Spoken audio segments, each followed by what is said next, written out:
शिवा माझ्या नवऱ्याला मारतीये। अरे माझा नवरा काही बोलत नाही, सहन करतो, पण तुम्ही कसंही वागा त्याच्याशी। पण खबरदार माझ्या नवऱ्याला हात लावला तर। हो वहिनी, काय कमी आहे तुम्हाला? बोलायचं तरी, हे सगळं करायची काय गरज होती? काय गरज होती म्हणजे? कारण या घरावर माझा हक्क आहे, यांचा हक्क आहे। ए सगळे असला हक्क सांगतीस का तू? हे घर माझं आहे, माझ्या नावावर आहे आणि मोठी हक्क सांगायला।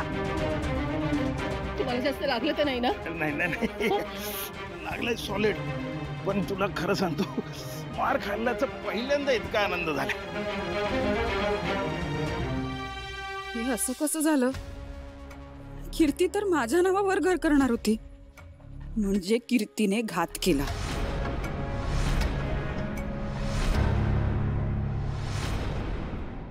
ए पोरानो, बघत काय राहिलाय? चला उचला आणि सामानात ठेवा।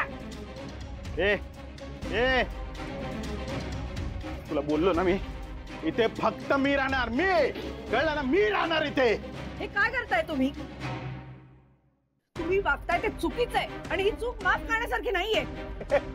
तुम्ही माझी चूक म्हणताय? तुम्ही तर माझ्यापेक्षा मोठी चूक केली आहे या लोकांशी संबंध जोडून। अरे दळभद्री माणसं, सोडा यांना, सोडा। बास झाला तुझं, बास झालं। काय फालतूपणा लावलाय? तुला काय हवंय ते बोल आणि निघ इथनं। मला जे हवंय ना मिळवलंय, बघ तू काय देणार रे मला? एवढं मारून कळत नाही करे? नाही कळत तुला एवढं मारून? कसं घर घेतलं ते बघते मी। सामान उचलायला घे। मार खाशील, सामानाला आता। अरे मार तू